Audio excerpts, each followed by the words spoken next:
Tonight's show is rated PG. It has no foul language. Yet. At this point. We will let you know. That's our point. We're going to try and let you know if there's anything that you should shield the young ones from. Okay, by the time we run this, I hesitated to even bring it up. My friend Peter asked me, who's also a fan of the show, asked if we were going to discuss the dress.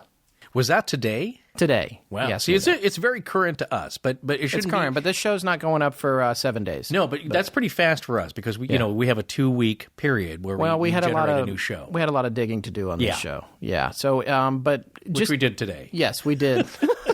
Most of it. Cursory research. Right.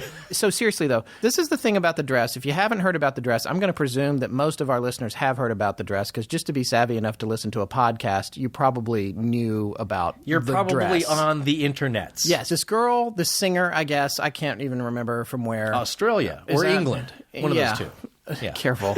I'm not saying they're alike. I'm just saying no. I Anyway, think she she may have posts been this from picture. England. She's like, help me out. I can't tell if this dress is white and gold or black and blue.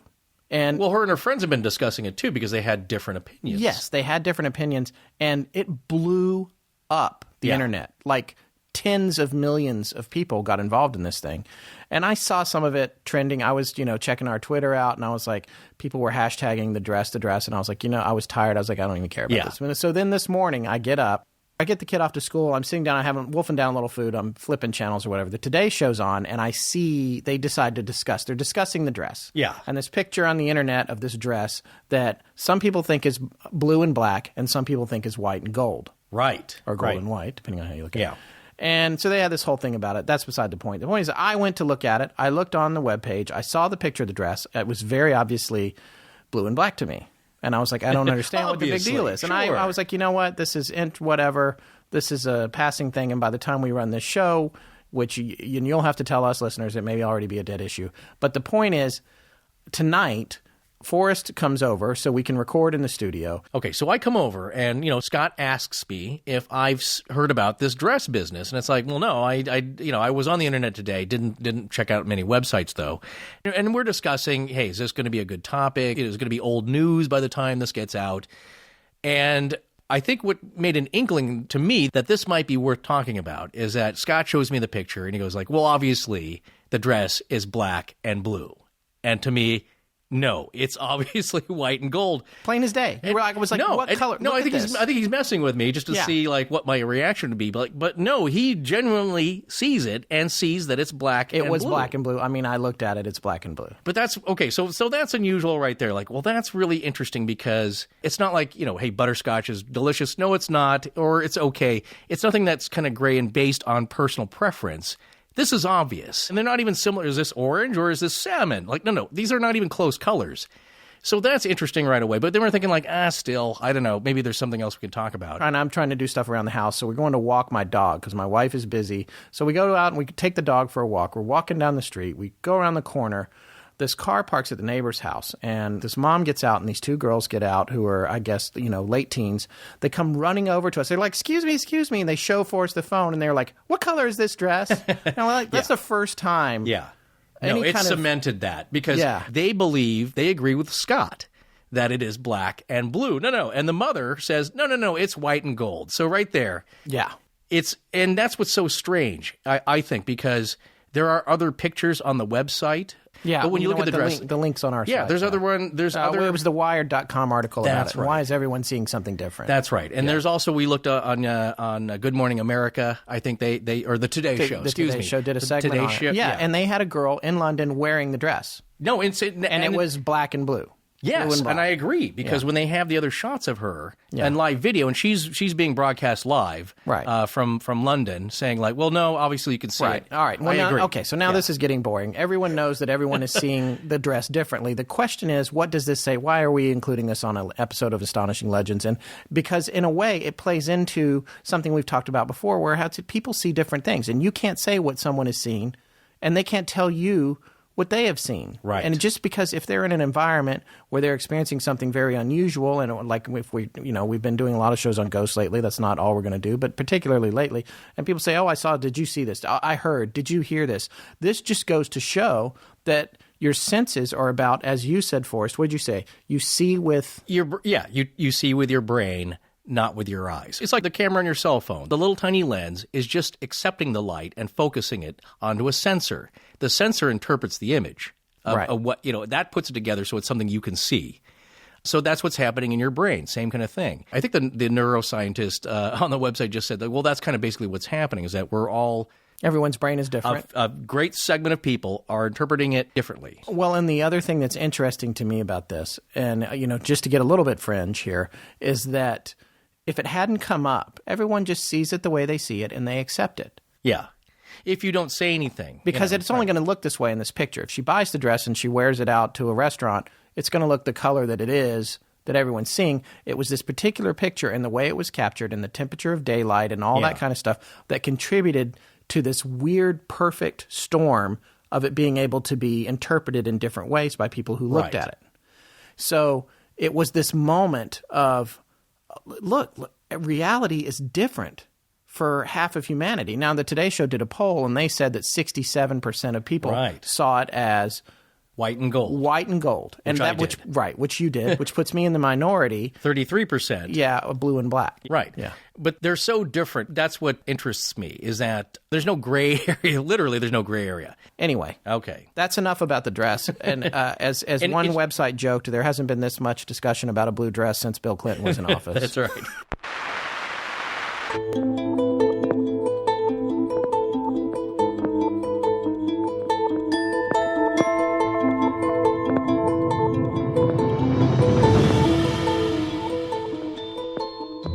Welcome back to Astonishing Legends. I'm Scott Philbrook, and this is Forrest Burgess. Time travel used to be thought of as just science fiction, but Einstein's general theory of relativity allows for the possibility that we could warp space-time so much that you could go off in a rocket and return before you set out. Stephen Hawking.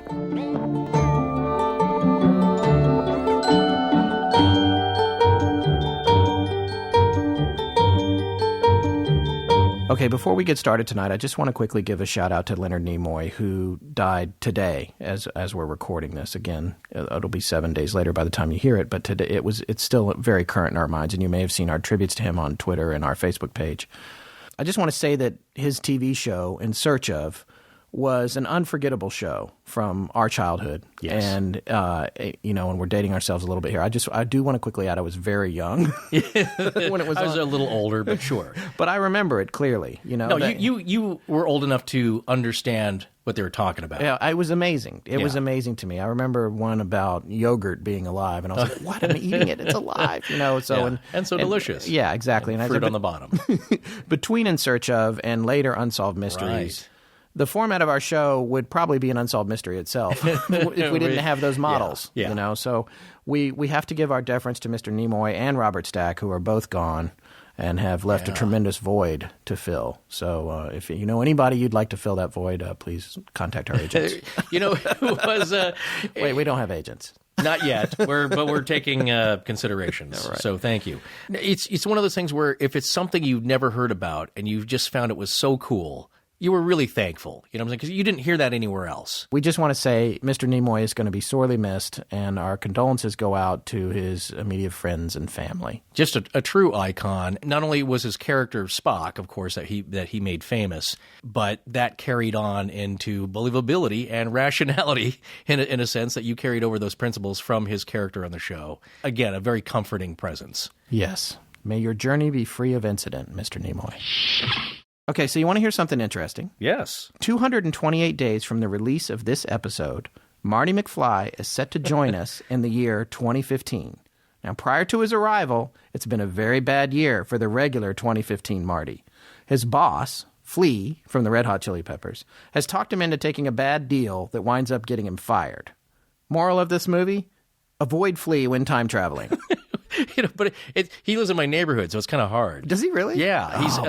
I'm a huge fan of his, actually. He's great, and he started a music conservancy for children at the Silver Lake Junction on Sunset or Sunset Junction in Silver Lake. Yeah, and so it's kind of this epicenter of that. And he used to drive around in this old Mercedes that was multicolored, kind of who was the guy that does the patchwork? It was just brightly colored, and you could always see Mondrian. Yes, exactly. It had straight Very lines nice. like a grid, or It was patchwork. It just looked patchwork, but very clean graphically. And I haven't seen it for years, but that's how you knew it was Flea. right. Nice. That's so cool. All right, so let me ask you something. Did you know that in 2005, an MIT graduate student hosted a time travelers convention?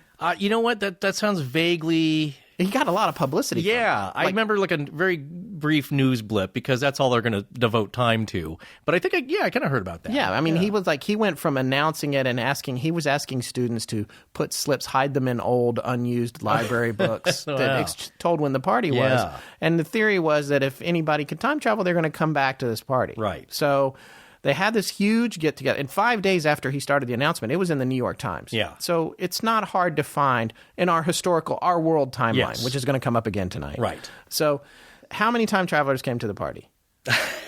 I don't know if there's. No. How many? Unless they came incognito, zero. Zero. Now, there was a guy that showed up in a DeLorean.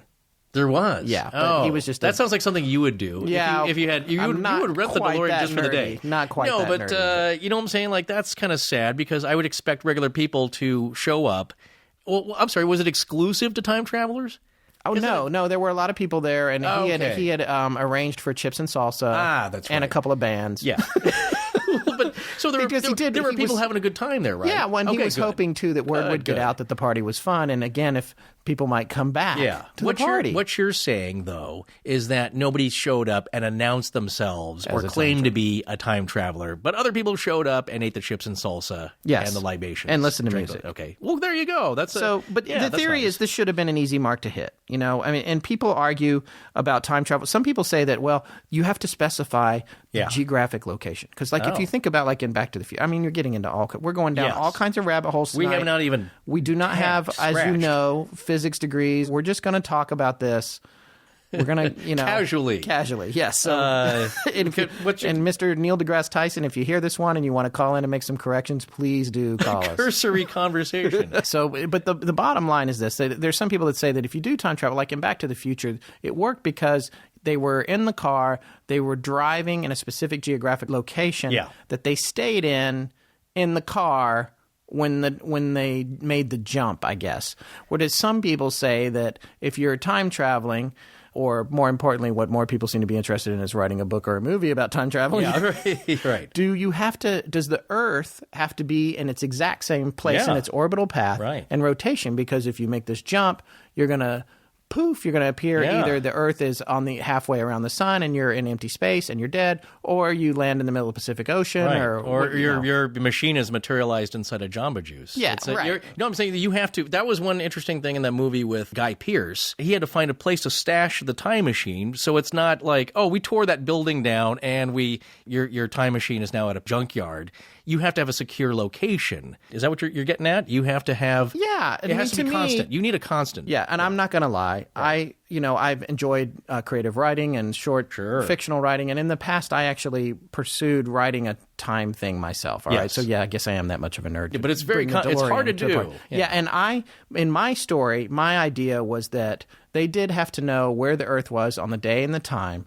And there was like something that you knew wouldn't be disturbed, and it was a cave somewhere. Right. And you built the apparatus in the cave, and it was made out of things that would last several thousand years. I agree with that. Yeah. And then you would always go when you knew the cave was in the exact same place at the same day and space and time. And maybe if you're off by a few inches, you might, get a girder in your arm. But well, no, I was just about to get to that. This ties in a little bit with the Philadelphia experiment. Yes, well, if you know anything about that, but apparently the legend goes that some guys partially fused with the ship. Yeah, with the U.S. Navy was trying to develop a cloaking device. Molecules That's the big flux. story. And I didn't dig into this at all, but I believe they were trying to develop something that would make the ship invisible. Yes. Not necessarily time travel. No. But they inadvertently time traveled 10 seconds back in time or something. That was the initial thing. But you loosen the molecule so that and when the ship reappeared, people were like materialized halfway in and out of some folks ship did, decks and that kind of stuff. Some folks did. A lot of people ended up with diseases later, that kind of thing. Yeah. So it's and not that was all electromagnetic. Right. Now the Navy says none of this ever happened, by the way. No, but there are reports of sailors who said that there's ports too. In port, any port of call, they mentioned that they saw large electromagnetic machinery being hauled onto the ship and actually helped in that. That's right. And of course, these are sailors. They're going to be discharged at some point, and yes, they may have been sworn to secrecy. But anyway, so rumors have got out that people did see when it was happening. Yes. Empty spaces in the water. Yes. Where the ships were displacing the water. Yeah, that's true. Supposedly. Yeah, supposedly. There's a movie about that, The Philadelphia Experiment. It's a very good movie. And we have on our website, along with this posting, there's a link to the 25 best time travel movies. Oh, so good. yeah. Hey, thanks for compiling that. Yeah, well, I didn't compile it. Oh, you didn't? Oh. But I cut and pasted a link. Thank you, then. Thank you for hitting the Control whole day today. and Control C. Yes, Thank I you. was looking at the blue dress, and I was compiling time travel movies. Nice. But anyway, the bottom line on this is that this stuff can get pretty complicated. By the way, philosophical. A recent really great movie, if you haven't seen it, is Looper. Yeah. That's one of the best, and one of my favorite scenes in that. They sit down. The past. I don't want to do any spoilers. The character from the past is talking to himself from the future. Yes. And Bruce Willis is playing the older version, and he's like, "Oh, there's all this time travel stuff. It gets complicated. We're not going to talk about it." They just throw it away because you know what? Actually, it's not part of what you makes don't the movie have good. to. Who cares? It's extra expository. You Yeah. just accept the idea that that's happening. Yes, I love that they Joseph just- Gordon-Levitt too. Yes. Excellent. Yes. And my friends have actually worked with. Shout out to Ryan Johnson, great director. Yes. Did a few episodes of Breaking Bad too. Yes, that's right. And our friend Judson Crane, who wrote the theme music that's for our right. show, Yeah. played on that soundtrack and went on to be a composer on Levitt's film Don John as well. Yeah. A lot of talented talent musician. Yes. Yeah. Anyway, so there's no shortage of these stories, and a lot of them have been coming out lately. One of the beautiful things about the internet, and thank God we won net neutrality, by the way, and a little shout out for that, because that would have really changed the course of everything. Well, when you understand that, let me know. I understand Okay. in the big picture Yes. that things aren't going to change, and that Okay. we aren't going to have to pay extra, or that our listeners aren't going to have to pay extra to hear our show. Well, we all or like if we that. add video, Yes. eventually have a problem. Nice. So that's beautiful. But Okay. because of the internet and the proliferation of media and information, it's made it really easy for stories, not only time travel stories, but all the kinds of stories that we love to talk about on Astonishing Legends, to be found. And as a result, we just quickly, before we get into what our main story is about tonight, we want to talk a little bit about the greatest hits, especially of the past few years, of time travel stories. From All right? the internets? Yes, from the interwebs. Nice. Okay. That's what old people say when they joke about the name of the You have to internet. use the. Yeah, It's the the interweb. Roku. Well, yeah, some folks say that. Let's see. There was the one picture of the hipster guy standing in the crowd. Yeah. Have you seen that? Yeah. We have all of these up on our website. There's another link that That's cut. in Canada. Yeah, I cut and pasted. Yeah. Yeah. But there's a link to it, and there's the guy standing in the crowd. He looks like the coolest dude out of Greenpoint you've ever seen in Brooklyn. A little like Kramer. He's got the Kramer hair. he's got like big hair. Tall. He's wearing like glacier glasses and a sweatshirt. And compared to the older folks he's standing around, Yeah, sure. he They sticks all out. look like your grandparents, Yes. your great-grandparents Yes. in old photos, but he's a guy probably in his late 20s. Well, Yeah. how do they all, he's not going to wear the waist-high, Right. William Demarest, you're not going to understand No. that. My I Three know. Sons. My Three Sons, pulled yeah. up, that's how hey, I the live older next guys. door to Oh, that's right. Yeah. one of the makeup artists from that very show. nice. Yeah. Oh, good. No, but you know what I'm saying? Like, I don't think it's a little bit along the lines of pareidolia, and we've talked about that before. Right, you want to see it, and confirmation bias. Yeah, it all right. plays into it. It does play You in. want to see this. You want to believe in time travel. We Yeah. want to believe in it. 'Cause another one of the most famous ones that has come out in the past couple of years, I think it was just in the 2000s, Yes. somebody was looking at this Chaplin film Yeah. and sees a woman walking through on a cell phone. His movie, The Circus. Yes. There's an older. It's just a shot, I think, of a theater entrance, and there's an older lady who walks by, and she's clutching something kind of rectangular Right up to her ear. face. This and is it on looks our like, website, and by the way. it does look a little bit like she's mumbling. It's all over YouTube. You can Google it and find it. I think the film is from 1928. Yes. And it dissolves quite quickly before you see too much of her. But it's obviously, and it's funny. This you read begs a million questions. Yeah, you read the comments though. It's like, no, it's a time traveler. He's dressed up like an old lady. Like, well, why would you do that? Also, why would you appear in a Chaplin film on a You cell should phone? know. Look, you're from the future. Also, you don't get me on film. Who are you talking to? Yeah, Because right. in 1928, the service is very clear. There's only one person. Yeah. I'm talking to Tesla. Yeah. So the main thing about that is that Siemens, the German company Siemens, as well as General Electric or somebody else, have both developed a hearing device that was a little box in 1924, 4 years prior to the making of this film, that looked exactly like what she was holding. You hold it up and you would hear, it would help you hear things. So it was basically an early hearing aid. Yes. We're not saying that's what it was, No. but it could have been that easily. It is not a cell phone. You do not go back in time and talk to the time you left over a cell. That would be a kick-ass. No, cell that phone, was by the way. kinda- but that was- Can I call 1965? Yeah, That was kind of cool, though. I love that scene in 12 Monkeys. Oh, another time travel movie. Bruce Willis, he's kind of a weird prisoner of sorts. They sent him back in time, and he knows that he has to go to this phone booth in our present day, the past. And I think he waits. No, he can leave messages. That's it. He can call with instructions or what it is and leave a message, and they'll get it in the future. And I believe he can. But that's a special device, though. There's a special number. But right. Yeah. But that's kind of cool. It's like, you could set it up that way because he it has to be the specific phone booth. Right. It's not a cell phone. And that's people also have to realize around that time there were a lot of inventions and appliances that were to promote health and things that just vibrate, the vibrating belt that was supposed to help you lose weight, things that didn't really work, but there was a lot of new things invented with electricity. So that's one theory, is that it's a hearing device, and that is not that preposterous. Now there's another shot of some young women doing a similar thing, right? Oh, I don't know about that one. Oh, you don't know about that one? No, So I saw that earlier today. There's like 5 or 6 women leaving a factory, and they're probably in their mid-20s. Oh, yes, I do remember that. Okay, I thought you would have. Yeah. And one of them's got like a device up to her head. It's just a rectangular brick. There's no antenna. Yeah. There's no buttons on it. Yeah. It's not that people can see that, but people want to believe that. And so, and then one guy, I think, who posted near the photos, he was claiming that it was his grandmother or great-grandmother, and that I think it was the DuPont factory. And they're just like, no, they were testing this wireless device, and they were, it's like, and then people are like, well, why would they? I mean, she was a switchboard operator. It doesn't make sense. Like many things that we're going to discuss later on tonight. Well, yes, which may or may not make sense. Well, and there's 2 more that I quickly want to touch on. There's the one about the guy, and I remember hearing about it. I almost can't even tell this story with a straight face. Guy from Sweden is having a problem in his kitchen. Okay. This guy from Sweden's having a problem from his kitchen. I mean, that's funny in itself, sure, but he's not, having that's a problem the whole story. So he gets a couple of wrenches or whatever. He opens the cabinets. He goes down under his sink to fix the problem, and he realizes the cabinet is deeper than he thought it would be. And he starts crawling through into the cabinet under his. He's like, what is going on here? Crawls through, comes out of a cabinet on the other side, and he's in another house. And he's like, wait, this is strange. He's like, I must have gotten turned around. I don't understand. He gets up. There's some water spilled on the floor. He can't figure out what that's from. And he gets up, and then he goes to get something to wipe it because the kitchen is just like his kitchen. Are you sure this isn't Coraline? Yeah, right. Because it's a little bit like that. He's wiping the stuff off the floor, and then he turns around and he comes face to face, and I'm paraphrasing him, and I have this exactly right, but as you'll see in a minute, it doesn't matter. He turns around, and he comes face to face with an older version of himself. But the beauty of this is he took his cell phone with him. And I guess if so the conclusion is there was a wormhole under the kitchen sink. Yeah.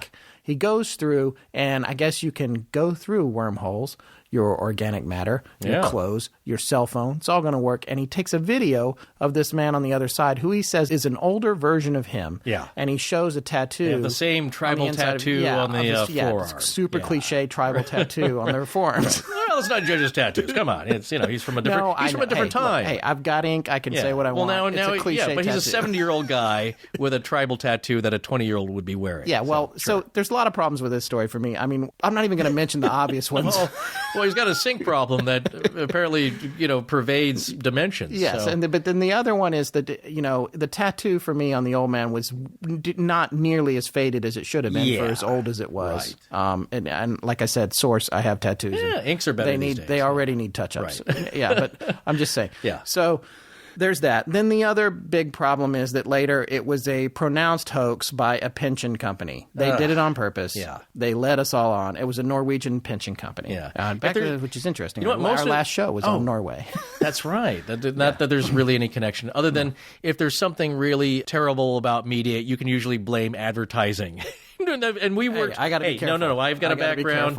I have a strong family tie in that. So there's nothing. There's nothing wrong with that. But it's like, look, they're going to try creative, unique things. It's a great idea. It went viral. We're got talking about it. Yes, absolutely. But I'm not going to say the company. No, but you know what? You can't pronounce it. That's why. Yeah, and I don't. It's in Swedish. I don't need a Norwegian pension plan either. So anyway, right. Yeah, and evidence of time travel comes in a lot of different ways, right? So, Forrest, I know you have a picture. That's like your favorite, time travel picture. It's just very cool. I wish I was the little kid in the picture. It's on our website, by the way. It's on our website. Go ahead and tell our listeners. It's prominent on Imager, too. In a series. That's what he said. Imager. No, Imager. It's not Imager. There's no vowel between the M and the G. But that's the idea. Imager. No, it's Imgur. I don't. There's no vowel between the M and the G. I get that, but it's a truncation. Never mind. You can't just put a vowel in there. But it's like the tumbler, right? How do you say? You say tumbler? No, I say tumbler. That the E is silent anyway. That's what I'm saying. You put an E in there, and there's no E in there. I didn't put it in there. It's tumbler. Yeah, but you pronounce it it's like no. It's what the L and the R sounds like next to each other. Tumbler. Regardless of all that, there's a really cool Imager. There we go. Imager. No. Imager. No. Imgur. This could go on for 45 minutes. I have to admit, though, as many pictures, and it's probably tens of thousands that I've looked at on Imgur, I have never had a conversation about it. Really? So I don't know in the real world how it's pronounced. But there is no vowel between the M and the G. I fully realize that. Imgur. Some people probably say Imgur, it's the whole GIF argument. I think that's then you're probably... Anyway, the picture. Let's get on to you have an AOL address, probably. No, I don't. If... There's nothing wrong with that. So, look, this is called the Solway Firth astronaut. And what the story is that there was a guy named Jim Templeton, and he was photographing his young daughter in a nice, lovely field, holding some flowers, and she's probably about 4 or 5 years old. Sweet. Now, Solway Firth is an inlet that's kind of close to the border between England and Scotland. Scotland's above; it's the same island, but it's above England. So it's around that area. It's a lovely day. And right behind the little girl, and I get gathered from how this figure is posed, he's looking away, but it's somebody in a white suit, and it looks kind of like an astronaut. Now, the suit is much more form-fitting than what you see with our astronauts, but it's some kind of a helmet or head wrap or hat, and they're looking the other way. And the way I gather that is that the right arm is cocked, akimbo, on the hip, and but it's kind of akimbo. Arms akimbo. That's one of the first entries in the dictionary. That's the only reason I know that. So one arm is kind of cocked, and it looks like that's the right arm, and he or she is facing away from the little girl. Now, this picture's on our website, by the way. Yes. To me, it looks like he's facing her. He looks like he's facing her. Well, no, I thought that too. I think so, because look at the right arm and the way the elbow's cocked in the shadow. To me, that looks because when I first thought it, visor on the back of his head. That maybe not. I thought it was a visor, but I'm thinking now it's not. I'm thinking that's just part of the mechanism of whatever the head covering is. Whatever it is way the hell out of place. Well, this is the thing. It's and that's kind of the point, is that they didn't notice this until they went and had the film developed. Now, apparently, it says here in the little caption, Kodak. He had the film sent to Kodak, the negatives, and I'm sure they examined it closely, and they cannot determine that. This is not digital film. This is not Photoshop. This was before that, so it's chemical film, and it was not. They determined it was not altered. It's just one of those almost like an UPA, like an out of place artifact. Oh yeah, that's the aliens. That's guy. That's the right? What's his name? No, the Giorgio Tsoukalos, who we would also love to have on the show.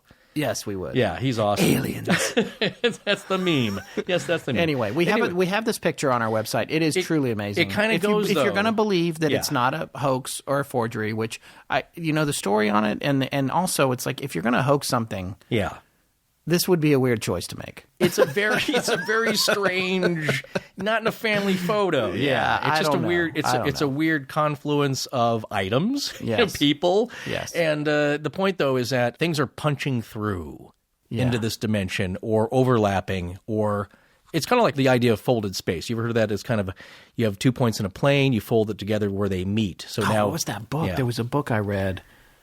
Not Frank Herbert's Dune. No, of course, because they fold space in that one. Yes, they did. Yeah. No, but that's like 1,000 pages. Sure. This was a simple Wrinkle in Time. Oh yeah, right. That was a huge hit when I was a kid. I don't know if it still holds up, but I did love it. If you have kids. So our last anecdote before we get to our featured time travel story tonight is about Sir Robert Victor Goddard, who was instructed to make an inspection flight over an airfield in Edinburgh. But not bad. Yeah, not bad. Sure. Yes, we come back to Edinburgh. If you don't know about the Edinburgh pronunciation, go back and listen to Greyfriars Kirkyard, the Halloween special from 2014, which is all about Edinburgh. Yeah. So anyway, in Scotland. So he's instructed to fly over this airfield in Edinburgh at a it was called the Drem airfield, which I'm not pronouncing right, I'm sure, but it's DREM. Oh, that sounds right. So they've asked him to fly over it and report its condition. He flies over. He sees that it's pretty much run down. There's grass growing up through the tarmac, which is what they expected to find. But he confirms this, and he's turning around to return to his base. On his way back, he gets caught in some very bad weather.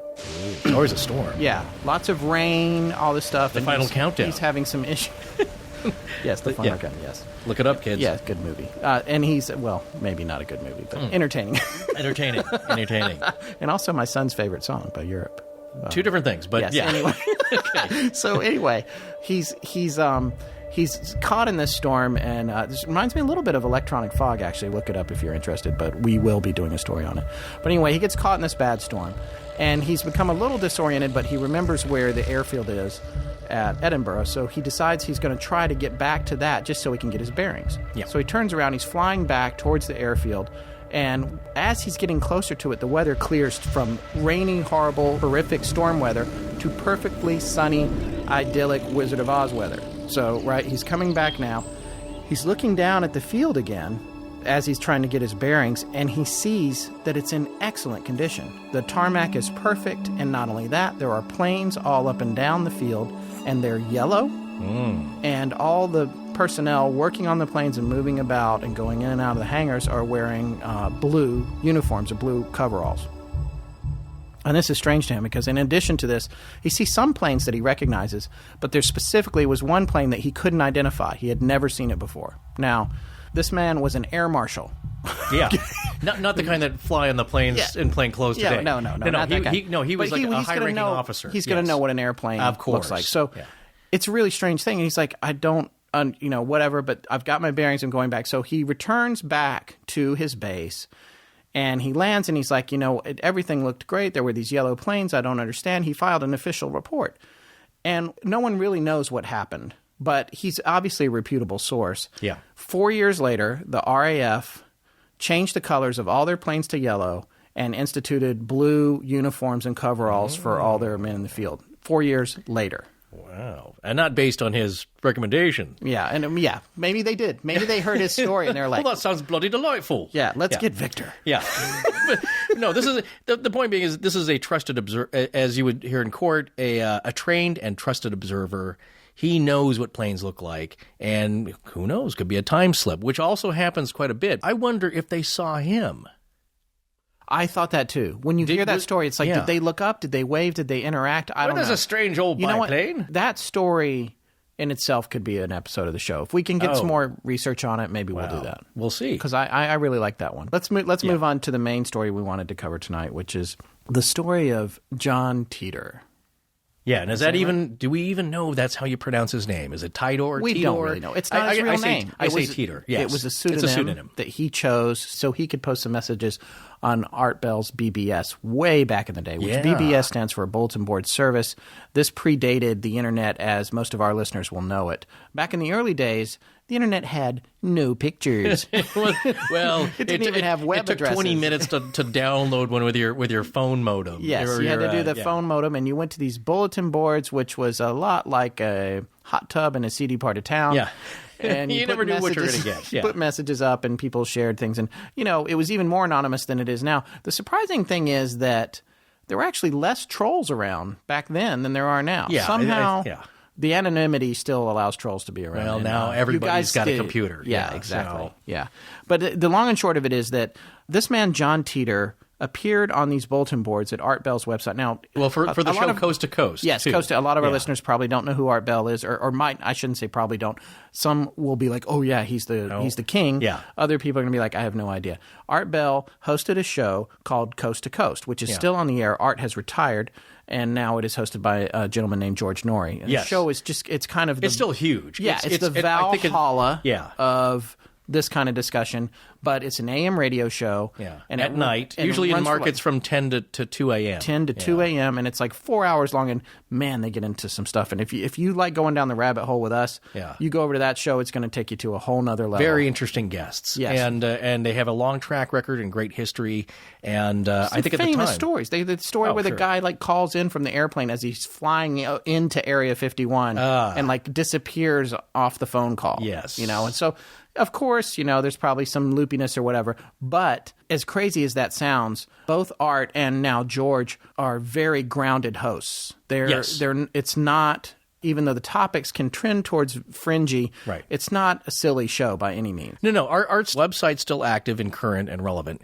And if you love Coast to Coast, George Norrie does a great job, and he's still on every night, and they have some really fascinating guests. It's kind of a radio show of and it's record. a podcast as well. Yes. Yeah. So, but the long and short of it is that's where John Titor first appeared. He appeared in these bulletin boards. What year? Well, he was first posting on them in 2000 and 2001. Okay, now, by the way, this is probably getting towards the end of bulletin boards, but they're still out there, and they may even still have them on the Coast to Coast website. I don't know, but it's different from a forum. It's more primitive than a forum, but it's kind of the same idea. He also faxed in some faxed some letters in, yes, to Art. And when he first appeared on the bulletin boards, his name was, he didn't say that he was John Titor. His name was Time Travel _0. All right, so you're thinking, okay, here comes another tinfoil hat. But so later, in January of 2001, he took the name of John Titor when he started posting on those forums. Now, in late March of 2001, he stopped. All right, so the thing about Titor was he stated that he had come back in time, and Forrest, you got to help me here. There's a lot of details here. Oh, yeah. He had come back in time from the year 2036, right? Yes. Right. And there was a little bit of a Terminator 2 aspect to his story because he was a soldier, and he was one of 7 soldiers sent back in time. He was based in Florida, and they were working on a time travel project for the U.S. government. Yes. He claims there's an actual time travel unit. What's the Tempest Edax Rerum? Tempest. Not Red Rum. No, Red Rum. Tempest Edax Rerum, which means time devours all things. I believe so. Yes. Yeah, it's pretty close.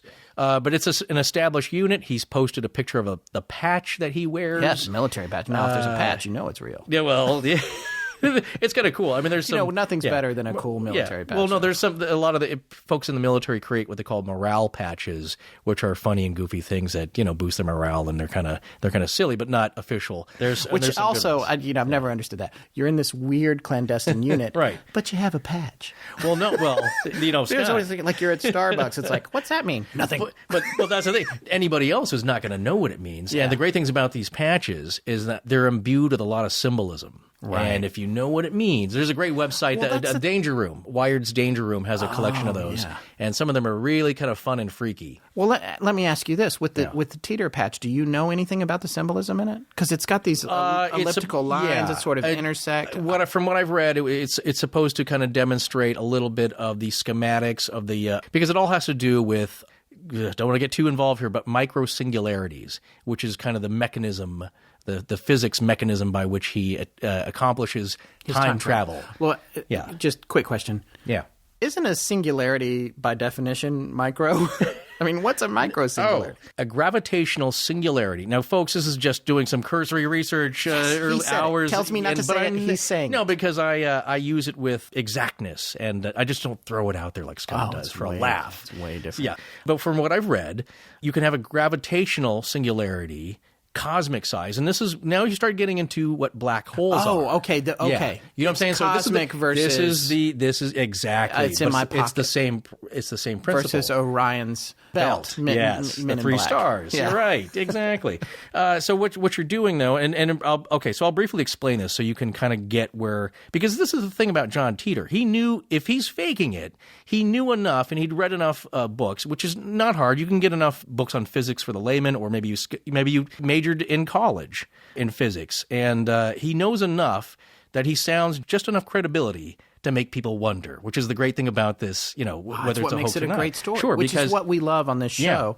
We're not coming here to tell you, oh, this is an unexplainable story. Yeah. We're coming to tell you this is a great story. Yeah, again, if he's on the Today Show being interviewed, it's over. It's not a great. It's like the dress today. Like, okay, that's done because it's made the Today Show. But something like this, hopefully you haven't heard about this and maybe spark some interest. But basically the gist is this.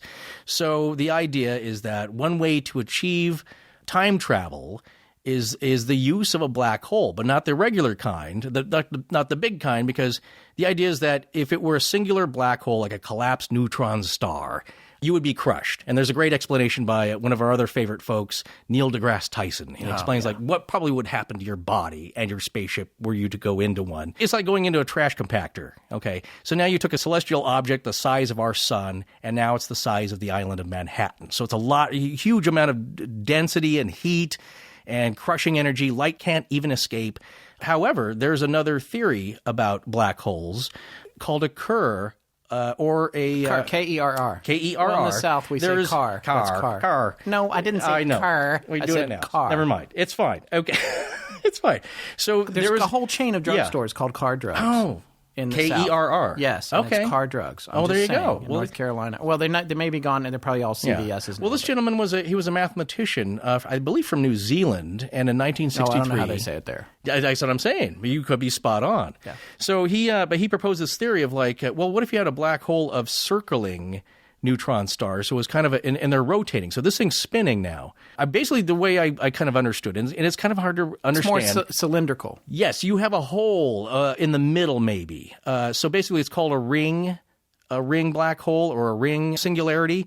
And the idea is, theoretically, you go into this, and then you get spit out of a white hole, which would be the opposite of the black hole. We're refraining from all kinds of jokes. We said tonight's show was going to be clean. Hey, it's going to be clean. But if you're interested, Scott's got pictures later. He can give you a special link. So what you're saying, though, is that all the danger is on the edges. You will hopefully not be crushed. That's the idea. Okay, so now if you apply this to John Titor, what he claims, how the machine works, because of course people ask him like, hey, dude, come on, if you're real, what are the elements of this time machine that you claim to have, which are embedded in a 72 Chevy? I don't know, like it's in kind of a trunk. 67 Chevy. The theories are, and there are some very grainy pictures still online, and we have a link to a Pinterest page with all of the Titor documents on it, but the images are very small. Yeah. From what we can gather, the speculation is that this time machine that he came with, that was in this car, which I love, because you've got the DeLorean Back to the Future thing. You also have one of my favorite cult movies of all time, Repo Man, the thing in the trunk, right. and because it was in the trunk. Let's go do those crimes. Yeah. And Pete, by the way, if you haven't seen Repo Man, I don't care who you are. I don't care how old you are. If you have not seen it, watch it. It may be the best thing that comes out of this episode. Yeah, right. Or the most entertaining. Yes, yes. But my point is that in the trunk, he had this thing, and I guess that people had speculated, or some other people had done research, and I'm a car guy, and I'm also a forensic car guy. Sure. If I could see the picture clearly, I could tell you what car it was, but I couldn't find a clear picture of it anymore. That's the other thing. A lot of this stuff has disappeared off the internet. Well, yeah, I don't know who put it there. A lot of the graphical images that are associated with his case, they're very hard to find these days. When some people had gathered it down, I even heard that the message boards on Art Bell's site had become corrupted, and the only reason we have them is because people had archived them. Yeah. So there's a lot of things, a little bit of weirdness there, but people had dove into it on the car, and I'll wrap up on the car thing, and they had determined that it was either a 67 Corvette or a 67 Camaro. Okay, two cool choices. I don't know how you can't tell the difference between the trunk of a Stingray and a Camaro. I don't know, but I can't tell from that little picture even what it is. So anyway, moving on. There's time machine in the trunk. Yeah, but time machine in the trunk. But I don't know if that's the only machine he had. But kind of what it goes towards the argument is that he's some amount of what he calls proof. You know, if like, okay, I got some pictures and it's a bunch of machinery, you're not going to get it. But this is the basic idea: is that this machine is creating dual micro singularities within these magnetic chambers, so it doesn't blow us all up. And that was a problem with the CERN reactor.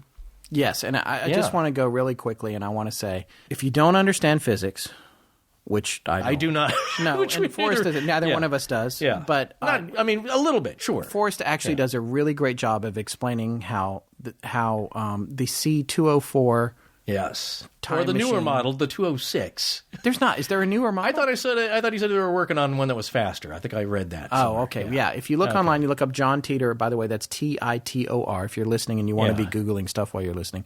John Titor. Just look.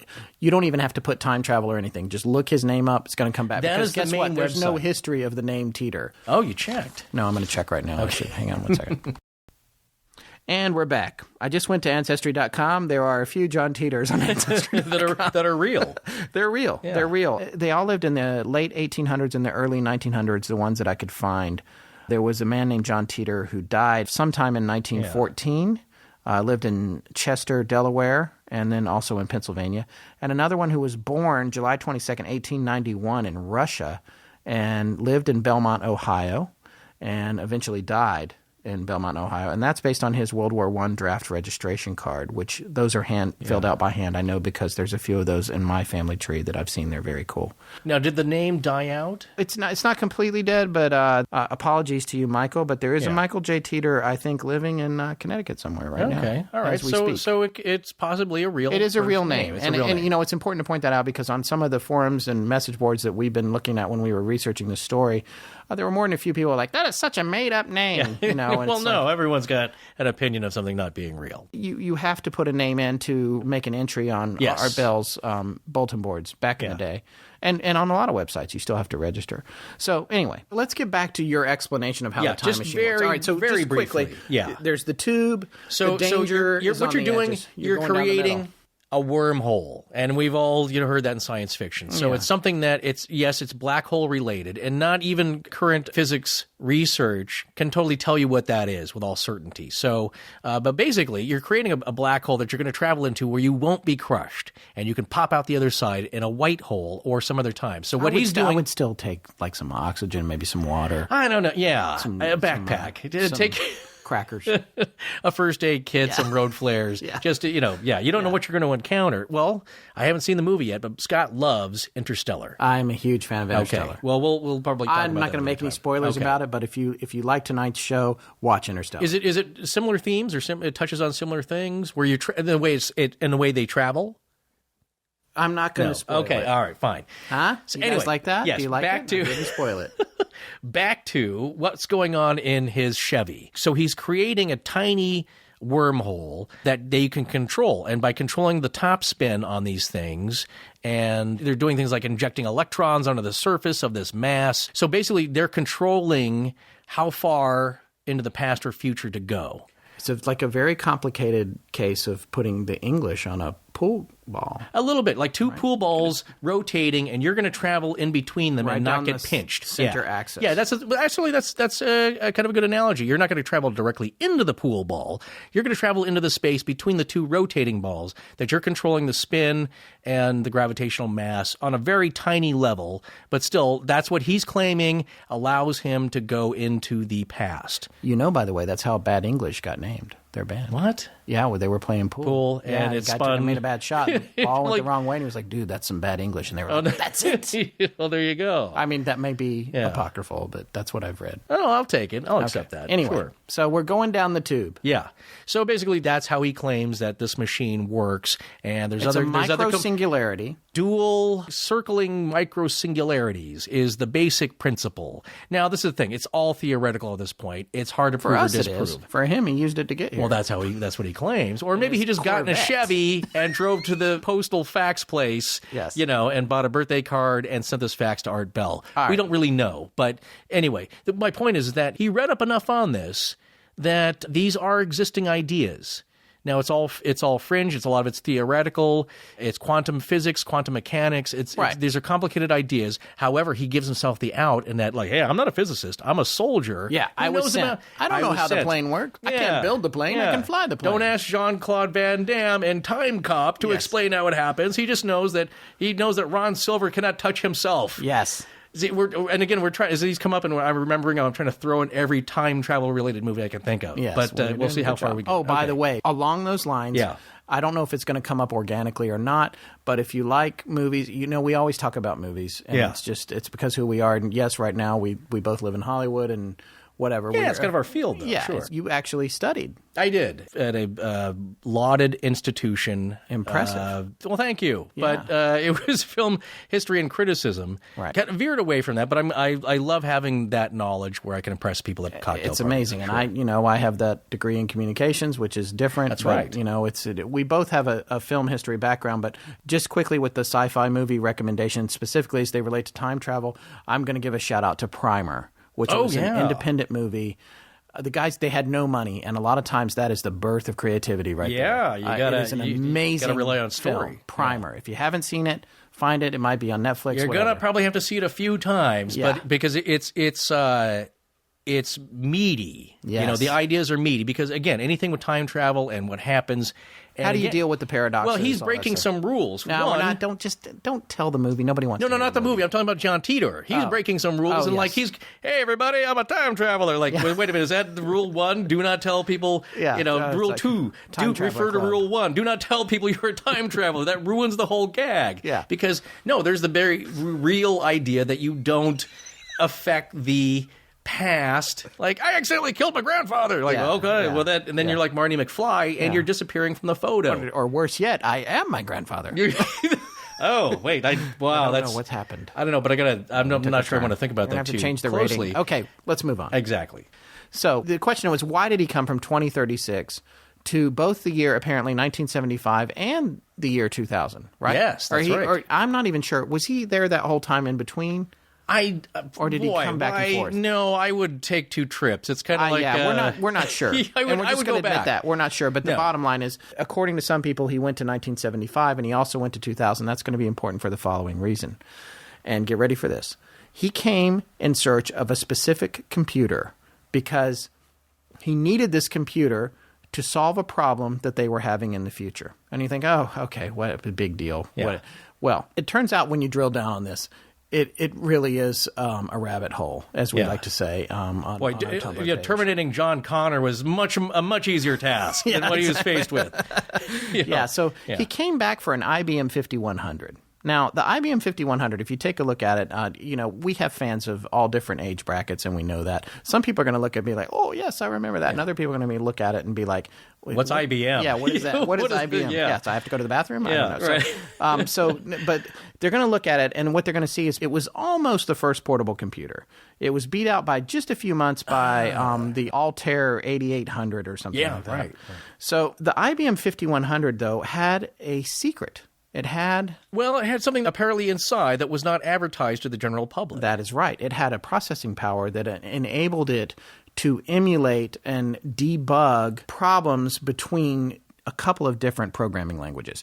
This was not public knowledge because IBM was afraid of what their competitors would do if they realized that this machine had these strong analytical powers. I believe it was a part inside the machine that was, only the programming team that knew about. Only the 5100 had. And in fact, the general public was not aware of in any way, shape, or form until John Titor came back and started bringing this up on these forums. Right. Unless it was somebody who worked on that team. Now, a couple of people have been interviewed. Yes. Because now these gentlemen are probably in their 70s or 80s. Yes. And they asked them, is this true? And I believe I read a while ago one gentleman saying, well, I don't know about this time travel business, but yes, it did have this capability. And we didn't really publicize it. So he'd probably have to know somebody on this team or some kind of inside knowledge. Right. And he claimed that he had been sent back by the military unit in Florida because he was a direct descendant. His grandfather was the gentleman who developed the 5100. Now, that's what he said. Now, let's say he's hoaxing everything. If his grandfather really did work on the 5100, he would know this anyway, right? Yeah. He would theoretically. He might know it. And why does it have to be him? This is still esoteric knowledge, right? Right. Because supposedly the 5100 could debug and emulate code between various programming languages, including BASIC for System 3 and APL for System 370.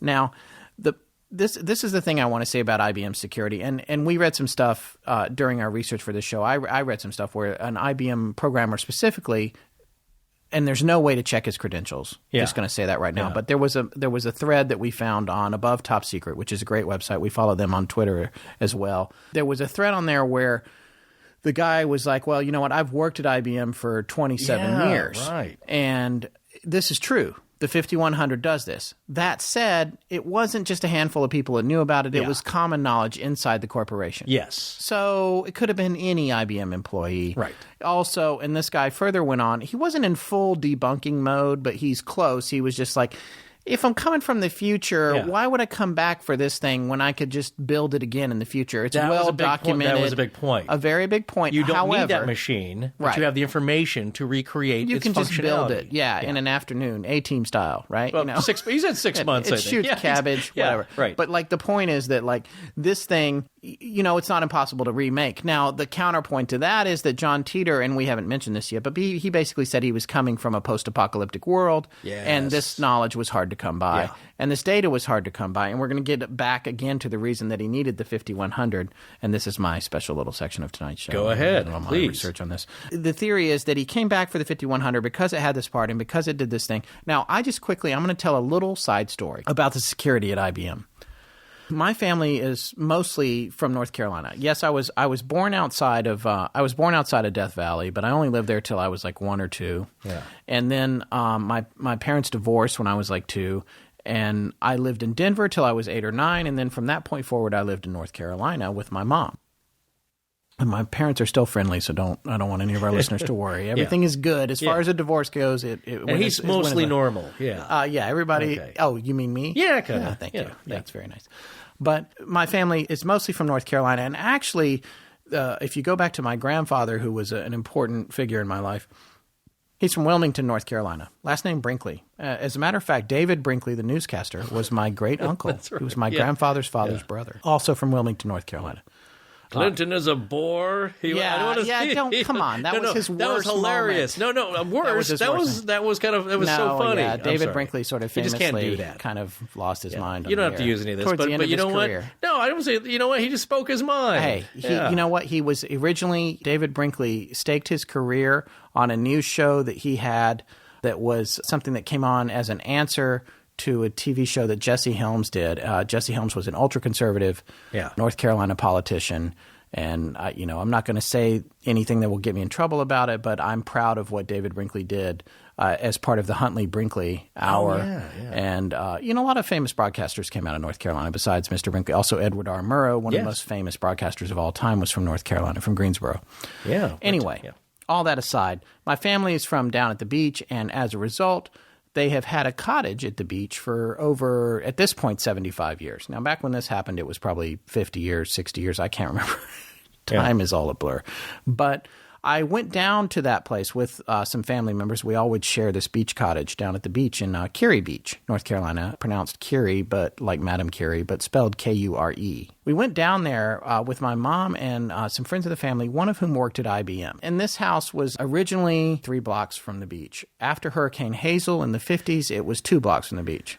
Wow. We're still waiting for it to get beachfront. But the point is, we're at this house and we're down there. My mom was down there. I was too young to go down alone. And we had some family friends with us, one of whom worked at IBM. It was, I think, one of my mom's business partner's sister or something. In the middle of the night, because there were multiple beds, and it's just single beds everywhere. That's basically the rooms. And you could sleep on the porch, too, and hear the ocean, which was amazing. And on these cots with rusty old springs, and it said USN on the cot for U.S. Navy. The cots came with the cottage. Nice. Yeah, just amazing Free stuff. Cots? Yeah. Yeah. But the woman, I should say, who was there, woke up in the middle of the night, and she was just like, Chameleon, Project Chameleon. What? And it woke us all up, everybody who was in the house, because she was talking so loud. We're like, what is a chameleon? What are we talking? And so they noticed, okay, she calmed down. I can't remember her name. Also, I don't want to get her in trouble. Yeah. I'm like, all right, so we're not going to go back. Everyone goes back to sleep. And by the way, I'm a kid at this point. Yeah. I don't even know how. It's somewhere between 9 and 12 or 13, whatever. Yeah, now there's a wet work team headed to your coordinates to wipe you all out. And Exactly. It's like 3 days of the Condor. Yeah. So is it safe? Yeah. We get up the next morning. And we're all just the eggs and whatever. Yeah. And it's just like, so what's chameleon? She turned white as a sheet. She was like, "What? How do you know about that? Oh my gosh! What are you talking about?" Yeah. And we're just like, "What's chameleon? What's chameleon?" She was like, "No, I don't know what you're talking about."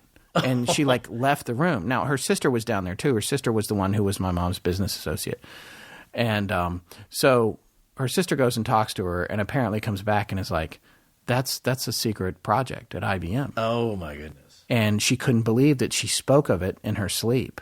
Wow. And she was really freaked out about it. So my point is, coming back to John Titor, and I know this was a very long anecdote, but I enjoyed it. What I'm saying is that the security at IBM is no joke. Yeah. She was mortified also that she had said all this stuff. Yeah. So my point is, if the 5100 had a hidden talent, even though this one 27-year engineer who posted on this message board, who also is just saying that he's a 27-year engineer. Not 27 years old. He's been in the business 27 years. No, at IBM 27 years. Right. We don't have a reason not to believe him. But he was saying, well, everybody at IBM knew this. I'm giving you a counterpoint to that. Yeah. I'm giving you and I'm not trying to do confirmation bias. I'm just saying these are the two experiences that I've had. Right.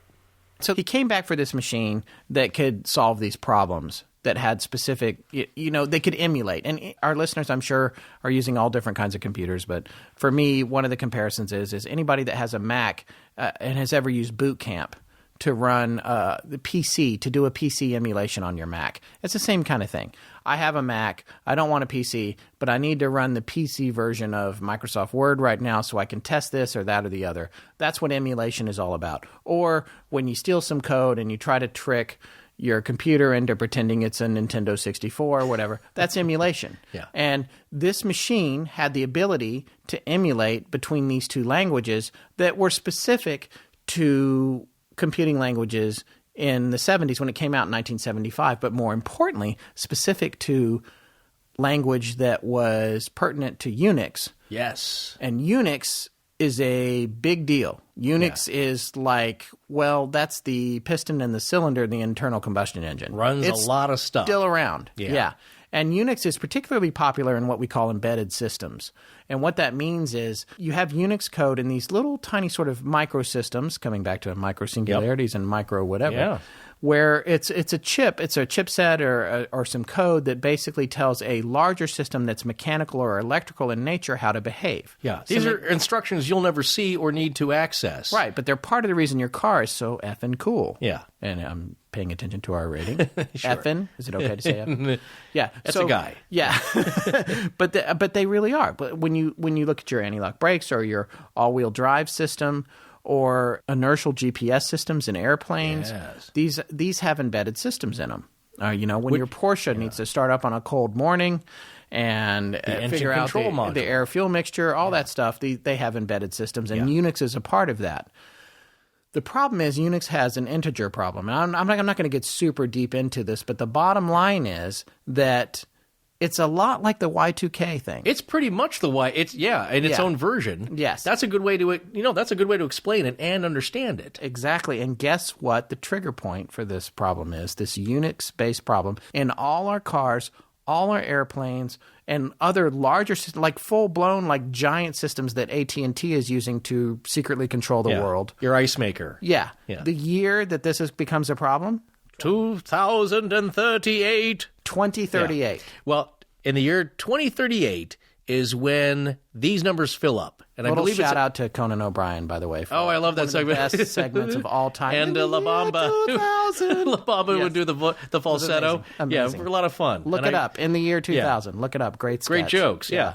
Well, the idea, though, is that it's a little space in the computer code that accounts for the date. I believe counted by seconds. Yes, it's counted by seconds. Yeah. All computers think in terms of seconds. You have to start somewhere. That's where they think. And the problem is you can run out of usable code. What happens is it's like at a certain date, it's like we've used every possible digit combination. Because you got to think, we're counting every second for 50 years or whatever. It's a billions. And you know what? We don't have any more. And guess what happens then? Your plane crashes, your anti-lock brakes don't work anymore, everything goes down. Everything crashes. And now some people are going to say, oh, well, Y2K actually wasn't that big a deal. And it's like, you know what? It was a big deal. The reason it wasn't a bigger deal was because they took steps to fix it. Yeah. So John Titor uses his dual singularity machine in his 1967 Corvette to return to the year 1975, recover an IBM 5100. Repair the clock tower. Yes. Yeah. Repair the clock tower because it has a chip in it that allows him to take this computer forward, and also he is a descendant of the man who developed this chip, and allows him to take it forward into the future in 2036 and debug what is left of all the computing systems after a post-apocalyptic World War III nuclear scenario, which he's got a whole World War III thing going on with his predictions. Somebody actually turned that into a graphic novel. Are you kidding me? No, it's a comic strip. Well, it's not really a novel. It's a comic strip. About Titor's predictions? Yes. Yeah. Just the things that he mentioned. Now, this is what's interesting because then you start getting into credibility issues. A lot of his predictions, to be fair, have not come true. Yes. And to be unfair or whatever, like there's a few things that could be open to interpretation of kind of happening, but not really. Well, it's like but this is the thing. Nostradamus. He basically came out and said, hey, I'm not going to influence anything because that's not what you should do. However, there's a few things that I want to alert you to you should think about in this time period. No, it's just like Doc and Marty. He's like, don't tell me anything about the future. Right. And then Marty, he tears up the note and he tapes it back together. Yes. It's like, Is that Schrodinger's cat? Yes, it's in the box. Yeah. If it's in the box, it's both dead and alive. And you don't know until when you open the box, you make it dead or alive. Right. Because the act of observing changes the physicality of it or whatever the outcome is. Exactly. It changes. But this is the deal. So he's going to say, I'm not going to tell anybody about the future. I'm not going to give you Super Bowl predictions or lottery numbers. On the other hand, I'm going to drop little bomblets here about what you can expect, which is like, what? World War III? 2015 comes into play, right? Oh, yeah, because that is By the way, that's year.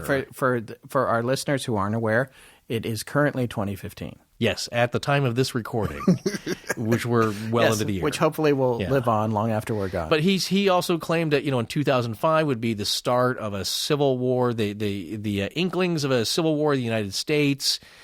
It's a rich story. It's hard to prove or disprove because, again, he can go back to the theory of timelines, or as he calls them, world lines. Yes. John Titor said that there was a 2.5% difference between his world line and the one that he visited, which, if you're hearing this, you live in.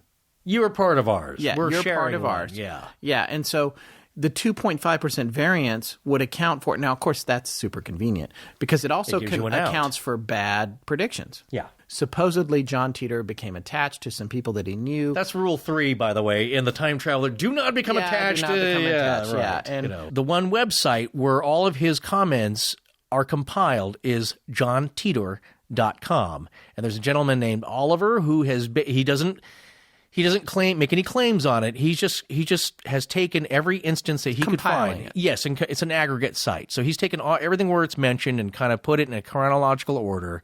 And if you want to know a lot more than you ever care to know about this, that's a great place to start. He does talk about his future predictions, which, of course, look, I was telling Scott this earlier, is that, okay, so he's doing this. Obviously, we're fine in this time, relatively. Look, there's always horrible things going on in the world and great things going on in the world. But what are we most interested in as human beings and probably listeners?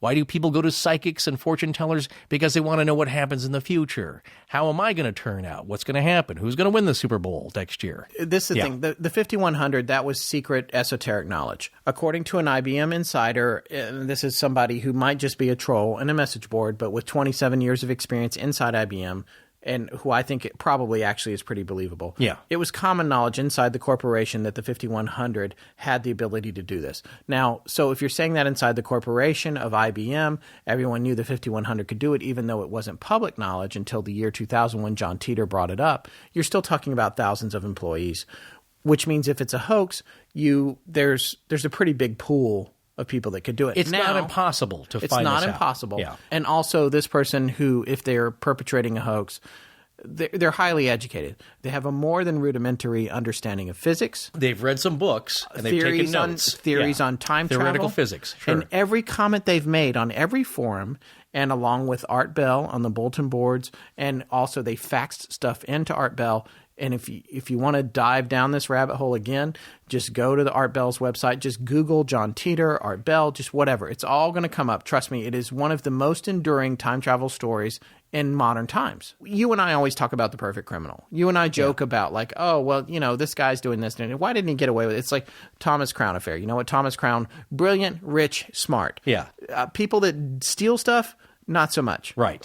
No, in most cases. You know what? Yeah. And when it comes to hoaxes, it's the same thing. A lot of times it's like they cover, 2 of the 3 bases. Why are Bigfoot's legs baggy? Yeah. Why is he droopy? Why is it out of focus? Yes. And by the way, you might have noted we don't talk a lot about Bigfoot on the show. Oh, we will, though. We will. And we do love Bigfoot. But Bigfoot is a paranormal cliche. We don't even say the word paranormal that much on the show. Not that it's a bad word. Yeah. But we're just saying we love paranormal stuff. But what we're saying is that something has to have an edge to it for us. It has to be an interesting story. And we're trying to be very broad and inclusive here. Yes. In our topics. And John Titor's story is very interesting. So what we're telling you to do is to go and dig down on it. The last thing that I want to say about it is that even though the 5100, okay, so we've narrowed down a pool of a couple thousand people that knew that it had the ability to do this cross-translation or emulation between these computing languages. The other thing that we can say is that the year 2038 problem, the Unix problem for the year 2038, was well known in the computing community when John Titor appeared. Yes. He did not bring that knowledge from the future. Look, we can't substantiate any of the stories that we hear, even from close friends, although they're close friends, so I tend to believe them. They're telling me this really happened. Yes. I will give them the benefit of the doubt and believe that's what they perceived. That's what happened. If it is a hoax, because look, I don't know the guy who's doing this. I don't know what's behind it. It's very well researched, obviously. There's a lot of elements that he's thought up and created. There's even a manual for the C240, 204, the C204 time travel machine. Also, by the way, somebody recently patented the machine. That's true. Now, I mean, you can patent whatever. Yeah, you can patent whatever you want. And there are people in several threads that have suggested that the language of the patent and the name that's in the patent, which is John Polham or something like that. People are saying, if you look at the linguistics and the way this is written, it's him? They think it's John Titor. Okay, that's interesting. Now, or the guy question behind is it John Titor? I don't know. But the point is that it's the debated. time machine has been patented. That doesn't mean it works. No. It just means that this particular collection of things put into this box with this diagram is patented. Right. Now, the other thing is, again, I said that I'd heard this story. And there's pictures of that on our website. Oh, yeah. There's pictures and the contraption. Now, Contraption. It is a blunderbuss. No, whatever it is. Yeah, pick your term. That's actually a looper. That's a rifle. I'd heard this story about 3 or 4 years ago, as I said, and I went online to eBay and I checked to see if there was a 5100 IBM for auction, and there was. And guess what the price was? $7,500 for an antiquated. Basically, do you remember the K Pro? That's what this was. It had a little tiny screen. No, but it was one of the first personal computers.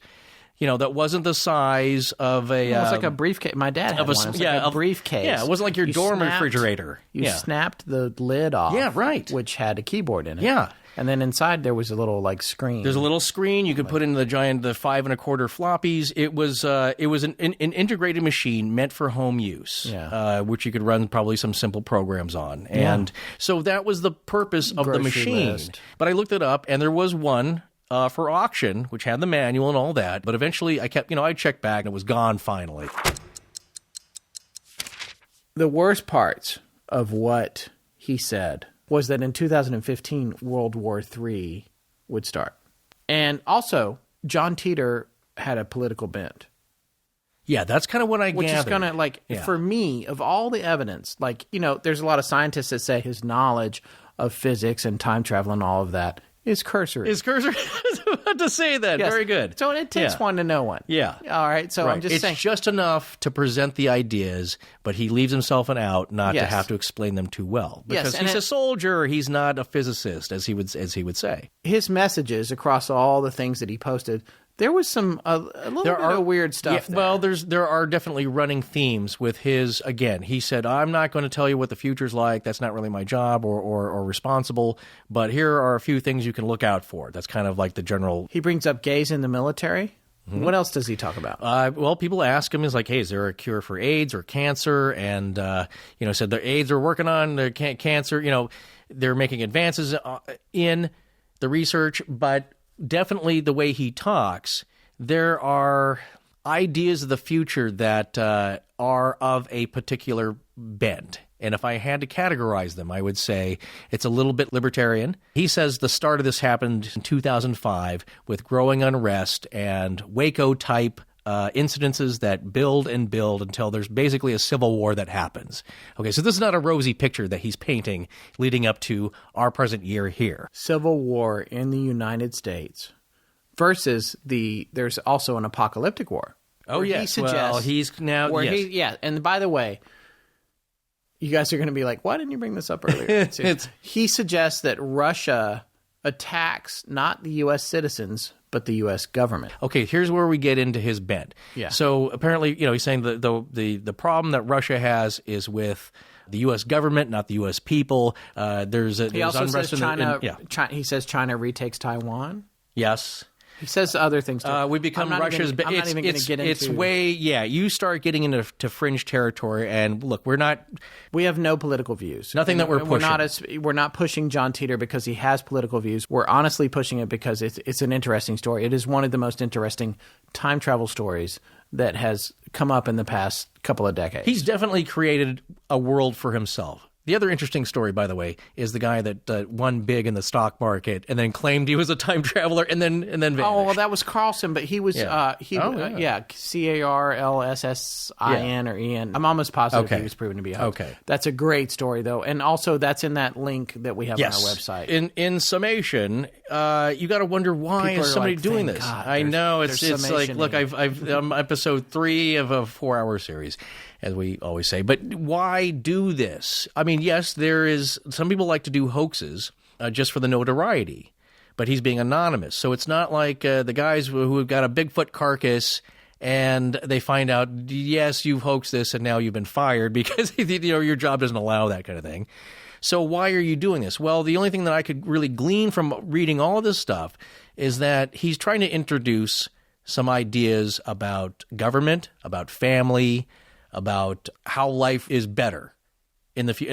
And yes, there is some horribleness. And wait. Are you saying he's introducing this because he's hoaxing and he's trying to affect some change? I think he's he's introducing it because he's genuine and he's coming back from a future that is a result of this and trying to say how it worked out?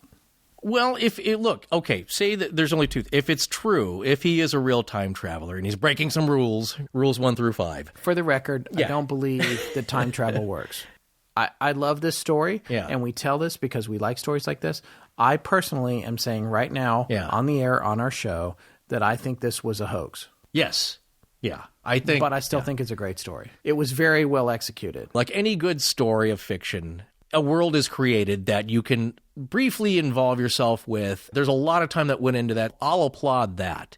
But as far as the veracity of this, I definitely have my doubts. A lot of things don't ring true for me personally. But like I said, hey, bravo for coming up with this story. There are ideas of a more idyllic pastoral existence that people barter. Yes, everything's very localized. So the country's separated into 5 areas. There are 5 presidents who monitor each area depending on the political and military bent of each region. So definitely he's thought about this. And which clearly makes him paranoid schizophrenic. No, but I'll say as far as because we were talking about what kind of person would spend this amount of time doing this. It's I come back to, I'd mentioned this in an earlier podcast, maybe that Scott left or cut out, but it's the idea of the mentaculus from the Coen brothers movie, A Serious Man, where you have some guy who's just kind of a crazy genius, and he spent 20 years of his life compiling all these formulas, and of course it turns out they're true. He's figured out time travel in his 25 spiral notebooks that he works on at the diner. Some guy could be doing that. Well, that's what I said. Oh, I always told you about this person that there is a restaurant that's kind of in my older neighborhood. It's 24 hours, and if you go in there late, there was always a guy in there, and he had like 5 or 6 spiral notebooks, and I just, you walk to the bathroom, Devil in the Diner. This is crazy genius For the in the record, diner. this is Los Feliz, right? Yes, right. At the time that this happened, Yeah. not a cool neighborhood. Currently, one of the coolest neighborhoods Oh, in it's Los Hipsterville, Angeles. sure, yeah. But this is, I knew it was gonna, this is way before swingers. Well, go happened. ahead, say the name of the restaurant that he Shall was we? at. House of Pies. House of Pies. Which they have some pretty good pies, I got to say. Okay, but it's so- open 24 hours, and it's an interesting collection of characters. All right, so good the guy's standard at the food. House of Pies. You know, you'd always see this guy, and look, he's not bothering anybody, but he'd go there, he'd sit at the counter, or he'd be at a table for four by himself, and he had a stack of notebooks. So as he's eating and drinking his coffee and having pie, he's sketching in his notebook. So I happened to walk by, and it was like the craziest collection of like diagrams, schemata, and equations. And you're like, whoa, what the? Is this guy working on the theory of everything? Yeah, he might be just goofing around. He might be crazy, legitimately, or he might be a genius. That's it for this episode. Join us in 2 weeks when we'll be back with a show probably not about the Coral Castle. Special thanks to Colton Honea. Wait, is that right? The proper pronunciation is Colton Honey, but believe me, announcers have butchered my name over the years. Colton somehow hacked his way into our not-quite-finished online store and managed to purchase a hat, which we promptly sent him. Thanks for being a dedicated fan, Colton. Our store will be ready soon, along with free apps for every mobile platform. Our theme was composed by Judson Crane and our sound design by Ryan McCullough. Most importantly, we want to thank our listeners. You can find us online at astonishinglegends.com, as well as Facebook, Twitter, Tumblr, and Google+. Copyright Scott Philbrook And Forrest Burgess. Good night.